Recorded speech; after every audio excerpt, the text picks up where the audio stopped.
Ya, Assalamualaikum warahmatullahi wabarakatuh. Perkenalkan, nama saya Muhammad Kemal Thorik dari kelas 2 D3 Elektronika B dengan non NRP 46. Pada kesempatan kali ini saya akan menjelaskan tentang Vivo Memory Control dari mata kuliah Piranti Tek Program. Sebelum itu, pada video kali ini saya akan menjelaskan sedikit tentang apa itu Vivo. Lalu kita beralih ke cara membuat program pada aplikasi IC Xilinx.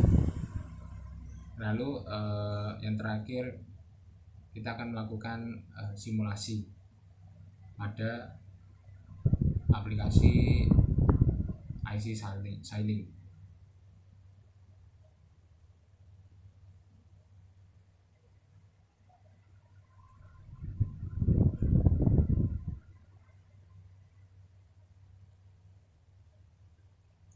Ya, Vivo sendiri lebih sering dikenal dengan first in first out atau kepanjangannya ya.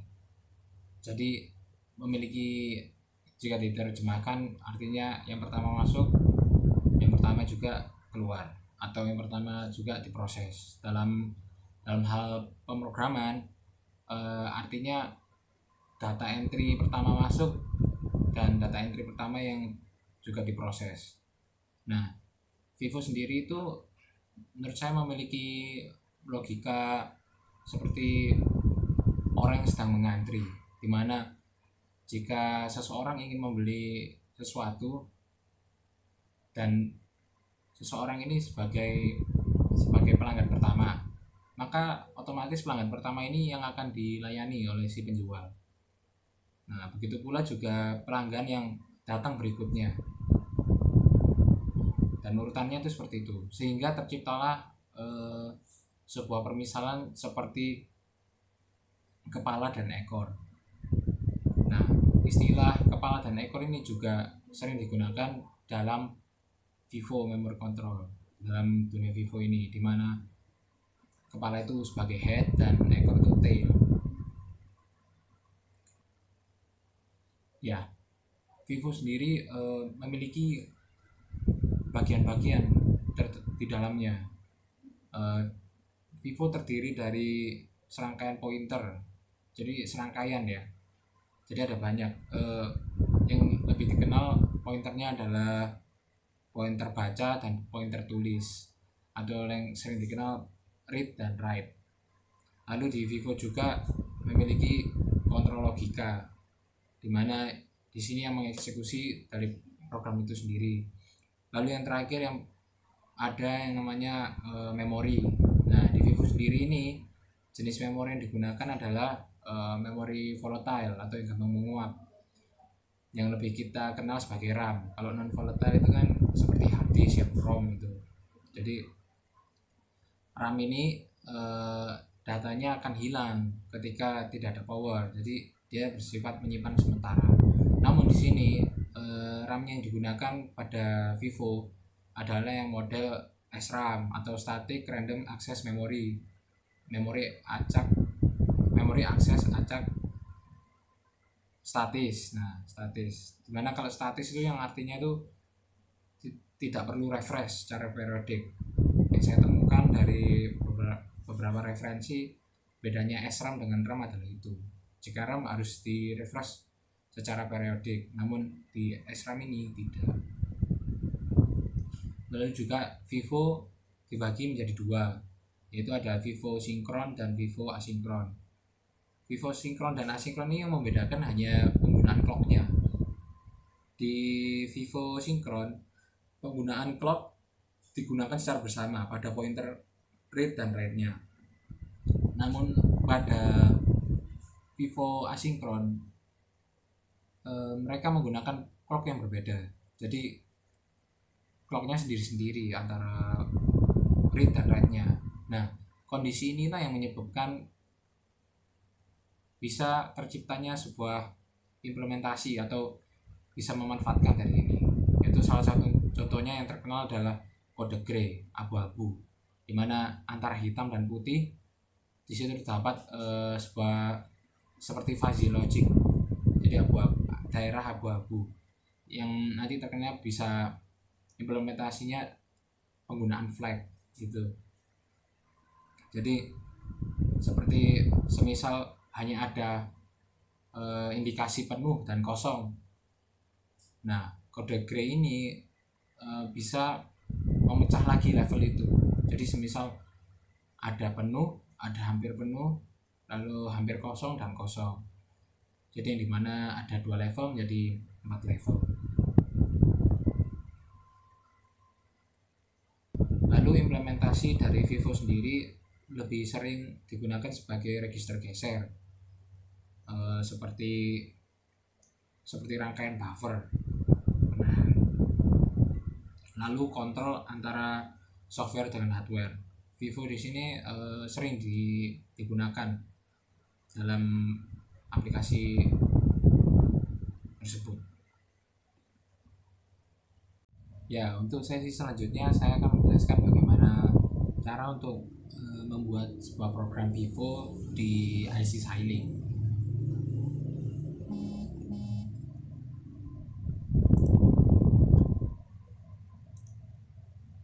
Ya, memang saya sudah membuat aplikasinya terlebih dahulu sebelumnya, tapi saya akan menjelaskan dari awal bagaimana cara membuat project baru, new project di IC Xilinx. Ya, pertama-tama kita klik file dan pilih new project. Lalu di sini Anda bisa menginputkan nama filenya dan tempat di mana akan Anda simpan filenya. Dan jangan lupa di sini yang terpenting adalah source type-nya. Karena kita membuat file dengan ekstensi VHD, maka pilih yang HDL.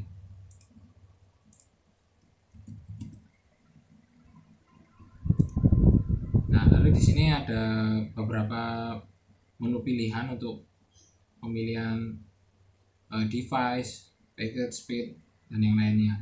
Nah, ini bisa, pada kali ini saya menggunakan device yang model yang 100E. Biasanya ada yang juga 250. Itu bisa disesuaikan. Langsung next saja. Nah, di sini terdapat sedikit info bahwa projectnya bernama Vivo 1, lalu direkturnya di sini dan source tipenya ADL, dan device yang digunakan adalah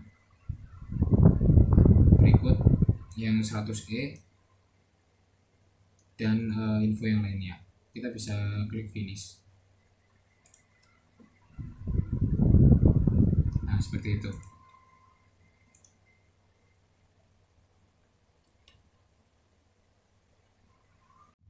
Ya, lalu kita beralih ke programnya ya. Nah, di sini bisa dilihat ini adalah program Vivo yang telah saya rancang. Dimana bisa kita lihat bagian port memiliki nama-nama yang ini adalah komponen utama dari Vivo Memory Control. Dimana pastinya Vivo ada clock, lalu ada menu reset. Lalu yang telah saya jelaskan tadi, menu write pasti ada pasangannya read, lalu pasti ada data in sebagai nanti data yang akan di read, lalu juga ada data out. Nah, ini adalah data yang telah di write artinya. Nah, lalu juga di sini menggunakan indikasi penuh dan kosong, seperti yang saya jelaskan sebelumnya, tapi menggunakan indikasi empty dan full di sini.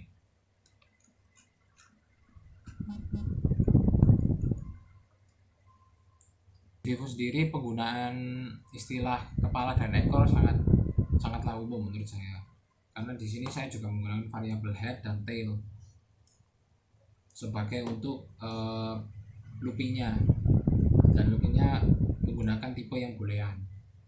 Nah, di sini. Jadi di sini logikanya adalah ketika read-nya masuk, maka kan tadi saya jelaskan bahwa read adalah pasangannya dengan data in atau data yang paling belakang, atau kita bisa menganalogikan sebagai MSB dan LSB. Read di sini dia berperan sebagai MSB ya, paling belakang. Jadi ketika read ini berlogik 1, maka tailnya akan bertambah 1. Begitu juga nanti dengan write-nya. Pasangan dia adalah head, berada di LSB, bagian kepala. Jadi ketika write-nya juga berlogik 1, posisi 1, head-nya akan menambah 1. Proses ini terus berulang sehingga menyebabkan seperti register yang bergeser. Jadi seperti sebuah counter kalau menurut saya. Jadi dia nanti ketika clock aktif, maka dia akan bertambah. Setiap clock akan bertambah gitu, sesuai dengan programnya.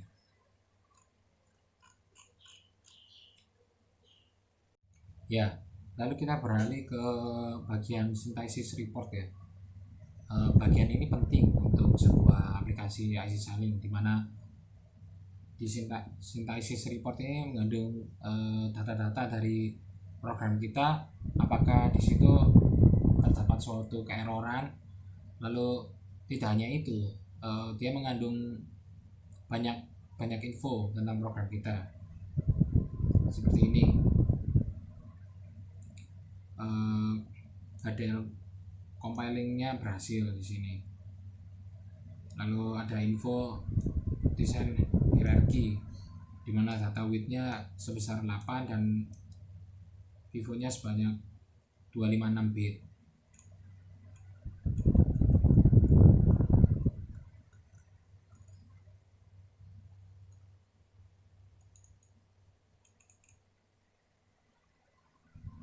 Nah, lalu di sini ada info sintesis dari HDL-nya. Nah, di sini data out-nya kita menggunakan 8 bit. Lalu untuk indikasi kosongnya 1 bit, begitu juga indikasi penuh dan juga yang lainnya ini. Jadi di synthesis report ini mengandung info tentang aplikasi kita program yang kita buat.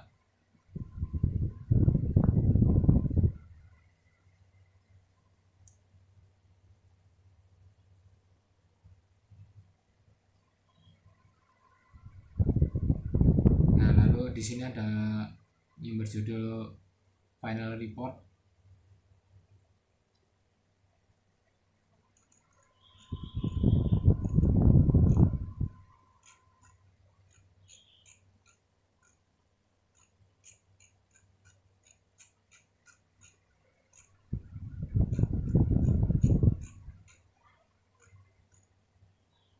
Nah, yang terakhir adalah ini. Jadi kita bisa tahu di sini bahwa pada program kita tidak ada error, ditunjukkan oleh number of error ini, jumlahnya 0. Namun di sini di program kita ada 2 peringatan ya. Peringatan ini tidak menggagalkan program, tapi masih bisa ditoleransi. Jadi bisa diketahui bahwa total real time-nya ini. Jadi bisa diketahui bahwa total real time dari program ini adalah 80 second, dan untuk waktu dari CPU-nya, maksudnya dari komputer ini, sebesar 86,38 second. Di situ ada perbedaan dengan Vivo dalam real time dan Vivo dalam aplikasi program.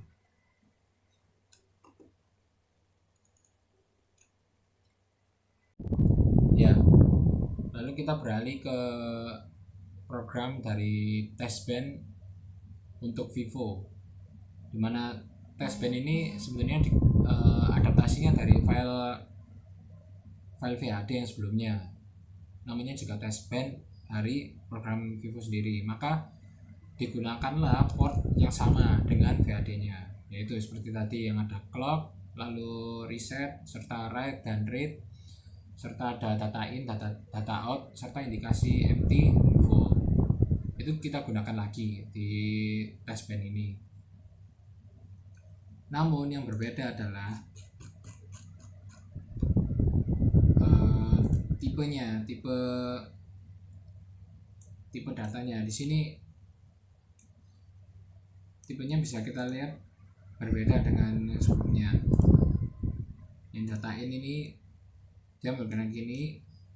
Ketika testbed kita menggunakan 8 bit, bisa seperti yang tadi yang di synthesis report, data in dan data out menggunakan 8 bit. Bisa diketahui melalui ini 7 down to nil, jadi ada 8 bit.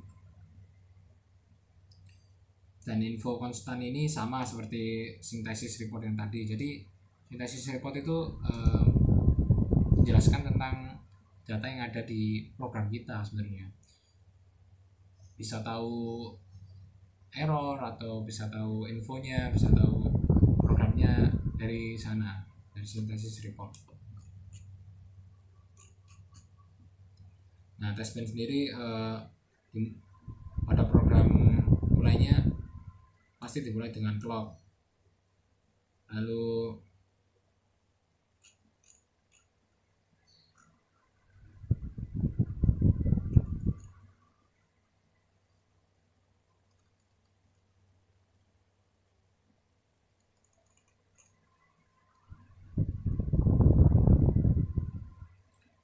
pada proses testbednya kita bisa lihat ini sudah saya bagi-bagi tentang proses-prosesnya. Di sini bisa kita lihat ini adalah proses untuk clocknya, lalu ini adalah proses untuk reset. Nah, ini testbed untuk write-nya, proses write-nya, lalu dan proses untuk read-nya.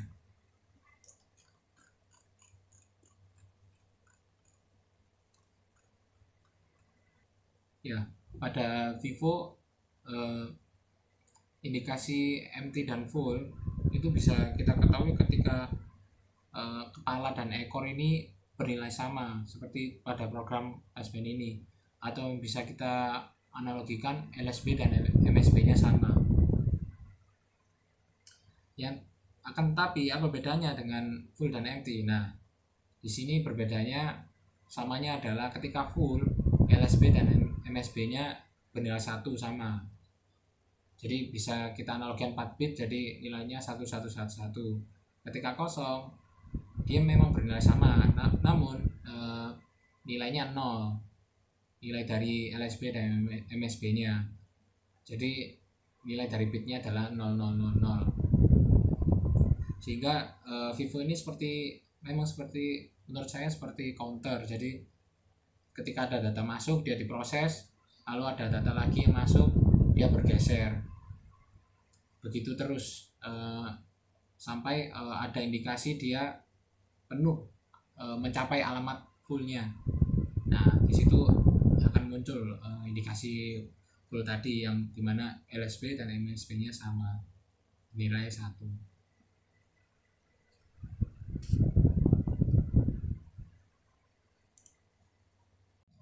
Ya, lalu kita lanjut ke sesi simulasi dari program testbed Vivo yang tadi, dimana ini adalah bagian dari implementation report, dimana ada aplikasinya namanya eSimulator. Di sini kita bisa tahu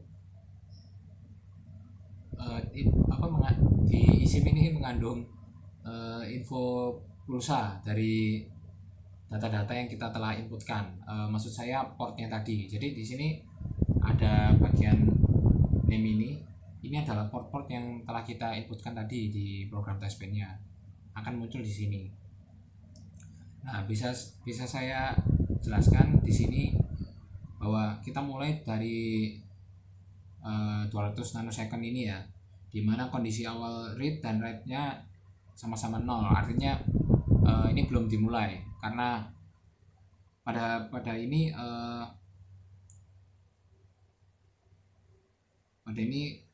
posisi write-nya belum, masih berlogic 0. Ini saya besarkan lagi. Nah, seperti ini. Nah, lalu ketika write-nya berlogic 1 pada posisi ini, nah ini telah melakukan clock pertamanya. Jadi yang di clock pertama itu adalah yang write-nya, sehingga di sini terdapat indikasi bahwa Vivo ini masih kosong, artinya masih awal, dia masih belum diisi apa-apa nih. Nah, sehingga ada data yang masuk, lalu yang dengan analogi tadi, data masuk langsung diterima menjadi kepala, head, bisa ditunjukkan dari data ini. Jadi setelah write dia akan masuk ke data in menjadi berlogic ini 00001 ini.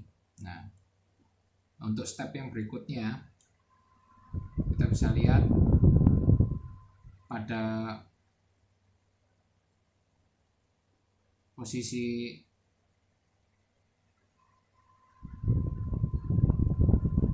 ya, untuk step-step berikutnya kita bisa lihat dia seiring berjalannya waktu, seiring clocknya terus berjalan, kita bisa lihat data ini bertambah terus seperti counter. Jadi 01, 11, nanti 100, seperti itu. Nah, ini berlaku untuk seterusnya. Oke, lalu indikasi full ini muncul pada bit yang ini dikarenakan di sini telah mencapai 1111. Nah, setelah itu indikasi full akan muncul setelah data yang ini.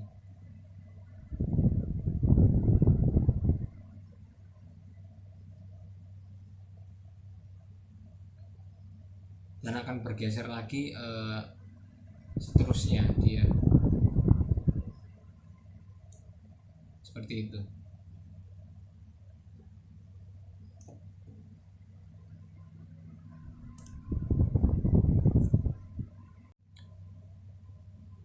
Ya, jadi dari simulasi yang telah kita lakukan, kita bisa menarik sedikit kesimpulan ya dari hasil simulasi tadi, dimana kalau Vivo ini bertujuannya sebenarnya untuk sebuah buffer atau mengatur atau memanipulasi data, dimana implementasinya itu sering digunakan untuk register geser seperti tadi. Seiring berjalannya clock, dia terus menambah bit-bitnya menjadi yang awalnya 000 menjadi 1111. Ya, itulah penjelasan saya tentang Vivo Memory Control ini. Saya berterima kasih pada Bapak Arif Firmansyah telah menyampaikan memori Vivo ini sebelumnya di perkuliahan saya, sehingga saya mendapatkan referensi materi dari Bapak. Lalu saya mohon maaf apabila ada kesalahan penjelasan dalam video saya ataupun kekurangan data atau ketidakvalidan data. Sekian presentasi saya. Saya Muhammad Kemal Thorik, mohon undur diri. Assalamualaikum warahmatullahi wabarakatuh.